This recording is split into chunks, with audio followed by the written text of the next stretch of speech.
সুপ্রিয় শিক্ষার্থীরা, তোমরা নিশ্চয়ই বাসায় সবাই ভালোই আছো এবং মনোযোগ দিয়ে পড়াশোনা করছো এবং ধারাবাহিকভাবে আমার যে ভিডিও ক্লাসগুলো তোমরা দেখছো বলে আমার বিশ্বাস। আজকে নিয়ে এসেছি তোমাদের জন্যে এর আগের ক্লাসে ধারাবাহিকতায় দ্বিপদী বিস্তৃতি দ্বিতীয় ক্লাস এটা আমার, এবং মনোযোগ দিয়ে তোমরা ক্লাসটা দেখবে। এর আগের দিন আমরা প্যাসকেলের ত্রিভুজের সাহায্যে কীভাবে দ্বিপদী রাশির বিস্তৃতি করা হয় সেটা আমরা শিখেছি এবং ভালো করে বোঝার চেষ্টা করেছি। আজকে প্যাসকেলের ত্রিভুজবিধি ছাড়াও বা ত্রিভুজের সাহায্য ছাড়াও আরও অন্যভাবেও যে দ্বিপদী বিস্তৃতির করা যায় সেই বিষয়গুলো নিয়ে আমরা আলোচনা। তা আমরা এর জন্য একটা নতুন সাংকেতিক চিহ্ন আমরা ব্যবহার করব, যেটা আগের ক্লাসে ব্যবহার করা হয়নি। খেয়াল করো যে আমরা নতুন সাংকেতিক চিহ্ন এন আর এইভাবে ব্যবহার করব।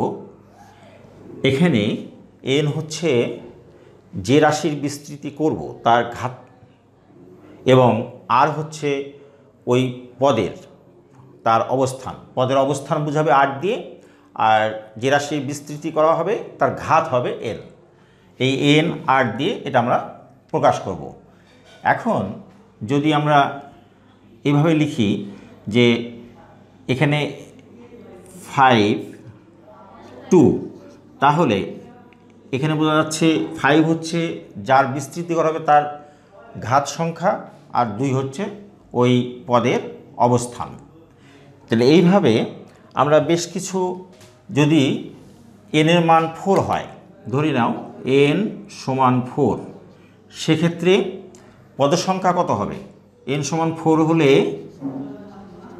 ধরো 1 + y টু দি পাওয়ার 4, তাহলে এক্ষেত্রে এন সমান 4, তাহলে এর পদ সংখ্যা হবে কত?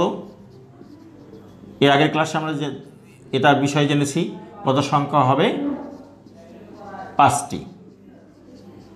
5টা পদ হবে। যে এন এর মান যা হবে তার চেয়ে একটি পদ বেশি হবে।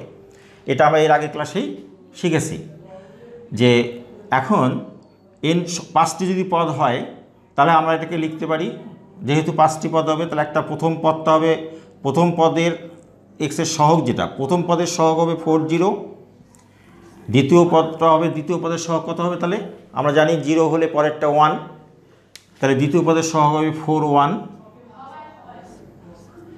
তৃতীয় পদের সহগ হবে 42, চতুর্থ পদের সহগ হবে 43, যত পদের সহগ তার চেয়ে নিচেরটা 1 কম। আর যেহেতু এই 4 বলা হচ্ছে যে ঘাতের সংখ্যা, এনের মানের সংখ্যা, এই জন্য 40 41 42 43, তাহলে কি আর প্রয়োজন আছে? অবশ্যই আছে, কারণ 5টি প্রয়োজন। তাহলে পরে শেষেরটা হবে 4 4। এইভাবে আমরা সহগগুলো এইভাবে পেয়ে যাব। এটা খুব সহজ একটা পদ্ধতি, খেয়াল করো তোমরা। এখন আমরা জানবো যে 40 সমান কত। এই 40 বলতে কিন্তু 1, 40 হবে 1, কারণ আমাদের প্রথম সহগটা 1 হয়। আর যদি 41 হয়, 41 সমান হবে 4/1 মানে 4। এইভাবে একইভাবে আমরা খেয়াল করি, তাহলে যদি লিখি 42 কত হবে? উপরে 42 সমান হবে 4, খেয়াল করবা এখানে 2 আছে, এই জন্য 4 এর পরে হবে 3, আর নিচে 1 থেকে শুরু করে নিচে যা থাকবে তত দূর করতে হবে। 1 × 2 কত হচ্ছে? তাহলে এটা 6। এইভাবে কিন্তু এইটার মানটা, এই মানটা বের করতে হয়। এটা পরবর্তী যখন আরও একটা নিয়ম আমরা আসবো, এনসিআর বা কম্বিনেশন, তখন বিষয়টা আরও ক্লিয়ার হবে। আমরা এইভাবে যখন করব তখন এইভাবেই আমাদের এটা জানতে হবে। তাহলে 43 কত হবে? নিশ্চয়ই তোমরা বলতে পারবা এটা। উপরে কত হবে? 4 থেকে শুরু হয়ে 3 ঘর যাবে, 3 আছে, কমতে কমতে প্রথমে 4 হবে, তার ইনটু হবে 4 - 1, তারপরে হবে 4 - 2, আর নিচে 1 থেকে শুরু করে 1 2 3, এখানে 3 আছে, 3। এখন এটাকে ক্যালকুলেশন করলে কত আসে? খেয়াল করো, 4 × 3 × 2, ওই যে বললাম 4 3 2 1, এইভাবে যাবে। এখানে 3 আছে, 3 আছে, তো এই কারণে 4 থেকে শুরু করে 4 3 2, 3টা 3 বার আসবে আর কি। এইভাবে এই সিস্টেমে, এই পদ্ধতি অবলম্বন করে নিচে হবে 2 × 3। তাহলে 2 আর 3 কাটা গেলে তাহলে 4 3 এর মান পাবো আমরা 4। তাহলে 4 4 কত হবে? 4 3 2 1, 4 ধাপ যাবে, 4 আছে নিচে, আর নিচে 1 2 3 4, খেয়াল করো উপরেও যা নিচেও তাই, অতএব এটা সমান 1, 4 আর 4 1। তাহলে সেই হিসাবে n এর নিচে n যদি ঘাত এবং মানে পদের অবস্থান একই হয় তাহলে তার মান হবে 1, n n 1 হবে। এর একইভাবে 4 4 1, 5 যদি 5 নিচে 5 লিখি তাহলেও 1 হবে। তাহলে এই বিষয়টা নিশ্চয়ই আমরা বুঝে গেছি। এটা কিন্তু সহগের কথা বলা হচ্ছে।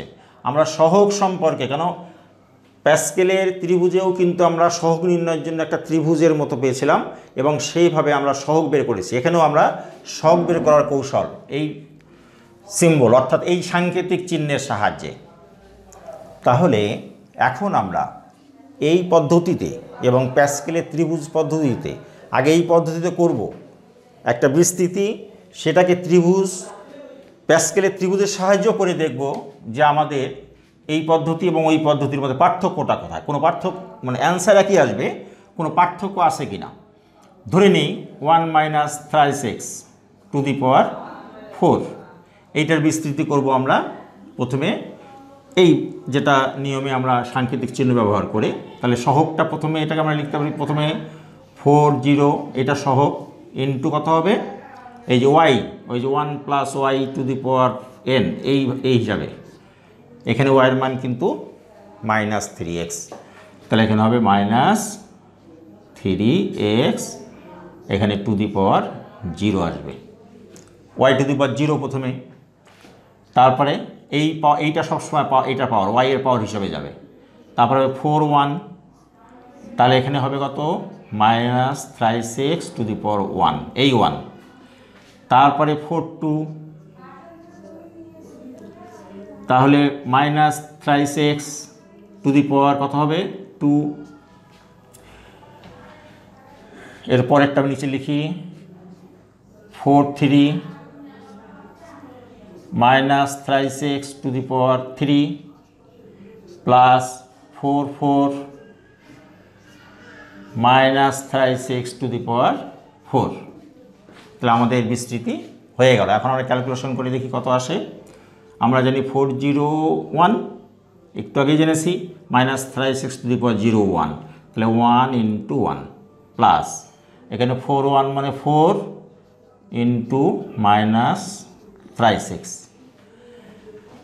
এখানে কত হবে 4 2 মানে একটু আগে করলাম আমরা 4 × 3 উপরে হবে, নিচে 1 থেকে 1 2, তার সাথে -36 ইন্টু আকারে আছে, প্লাস এখানে আসি আমরা 4 3 2, 3 ঘর যাবে, নিচে 1 2 3, নিচে হবে -36 টু দি পাওয়ার 3, আর 4 4 মানে হচ্ছে 4 3 2 1, নিচে 1 2 3 4, এখানে -36 টু দি পাওয়ার 4। তাহলে এখন এখানে খেয়াল করো, এখানে 1 হবে -12x, এখানে কাটলে 2 6, প্লাসে মাইনাসে মাইনাস, এখানেও মাইনাস হবে, এখানে যেহেতু পাওয়ার, এখানে পাওয়ার ছিল 0, এখানে 1, এখানে 1, এখানে 2, সরি এখানে স্কোয়ার দেওয়া হয়নি, 2 হবে, তাহলে এটা প্লাস হয়ে যাবে 9 3 2 6, 6 নং 54 প্লাস 54x²। এখানে 3 2 6 কাটা 4 থাকলো, এখানে খেয়াল করো প্লাস এখানে মাইনাস থেকে যাবে, প্লাসে মাইনাসে মাইনাস হবে, মাইনাস চিহ্ন হবে, 27 27 × 4, এখানে 3 3 3 নং 27 ইন্টু 4 27 ইন্টু 4 কত হবে 108 108x³। এখানে কিন্তু 1 হবে, তাহলে এখানে যেহেতু পাওয়ার 4 মাইনাসের পাওয়ার 4 জোড় সংখ্যা, অতএব এখানে প্লাস হবে 81x⁴, 3 ইন্টু 3 তাহলে কত 9 9 81 81x4, এইটাই হলো 1 - 36⁴ এর বিস্তৃতি আমরা এই সাহায্য করলাম। এখন এইটাকে যদি প্যাসকেলের ত্রিভুজ বিধি অনুসারে করি তাহলে কি হবে, তাহলে পদ সংখ্যা হবে 4 আছে 5টি, এখানে তো 5টা হয়েছে, 1 2 3 4 5। এই সব বের করার জন্য আমরা একটা ত্রিভুজ অঙ্কন করে নিই। প্রথমে 1, এখানে হবে 1 1, এখানে কত হবে 1 2 1, তারপরে 1 3 3 1, এখানে হবে 1 4 6 4 1। কটা আছে? 5টা। আরও একটা লাগবে না, 1 2 3 4, 1 2 3 4 5টা হয়ে গেছে কিন্তু আমাদের। তাহলে এখন আমরা বিস্তৃতি করে এই ত্রিভুজের সাহায্যে যদি 1 মাইনাস প্যাসকেলের ত্রিভুজ বিধি অনুযায়ী করি, সহগগুলো এগুলা সহগ, এই সহগগুলো নিয়ে আমরা কাজ করব। প্রথমে কত হবে?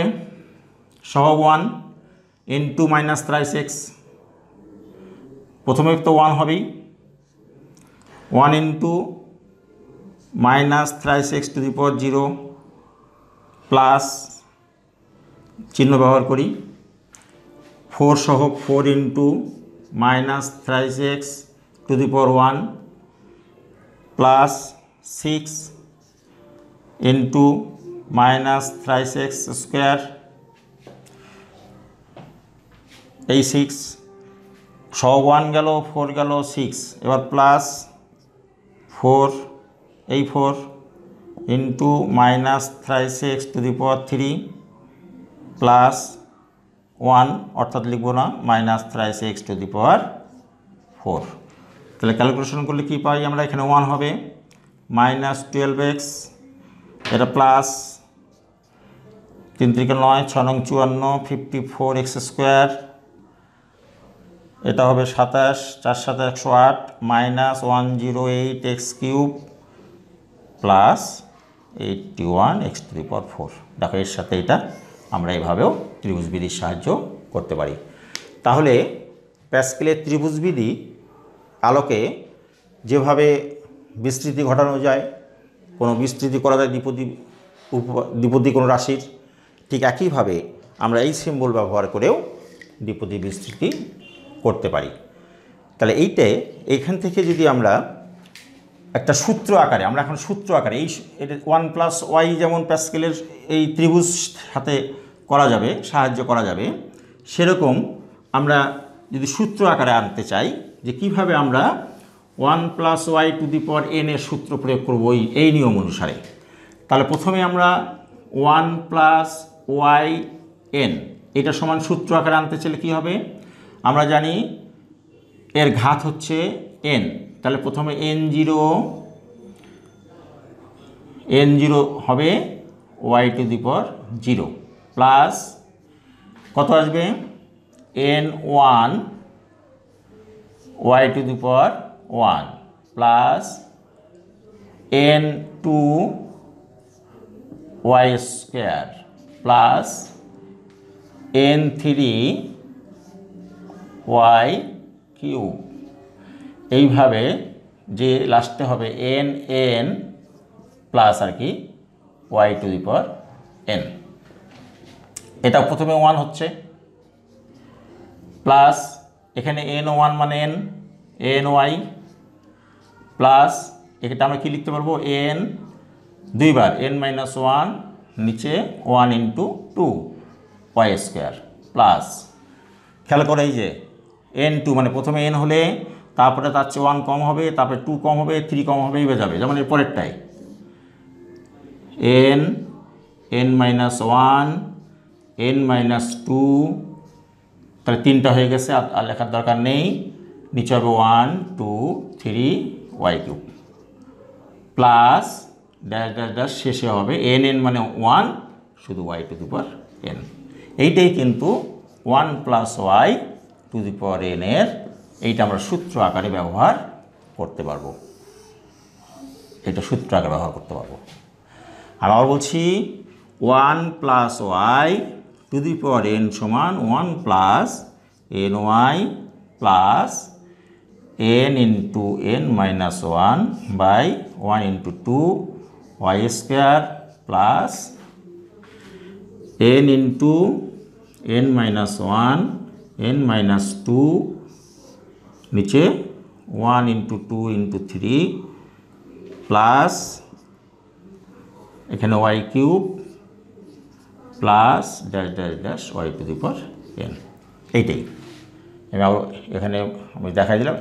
এইটাকে আমরা সূত্র আকারে প্রয়োগ করব এবং এই নিয়ম অনুসারে আমরা যে কোনো দ্বিপদী বিস্তৃতি করতে পারবো। কিন্তু ভালো করে খেয়াল রাখবে যে 1+y আকারের দ্বিপদী বিস্তৃতির জন্য কিন্তু আমাদের এই ক্লাস আমরা যখন এখানে 1+y না হয় x+y বা অন্য কিছু আসবে, সেক্ষেত্রে আমরা এর পরবর্তী ক্লাসে তোমরা খেয়াল রাখবে ওই যে আমরা আলোচনা করব। তোমরা সবাই ভালো থাকো, ভালো করে প্র্যাকটিস করো। প্যাসকেলের ত্রিভুজবিধি ছাড়াও ওই ধরনের গাণিতিক সমস্যাগুলো কীভাবে সমাধান করা যায় তোমরা বুঝতে পারবে। সবাই ভালো থাকো, ধন্যবাদ তোমাদের সবাই।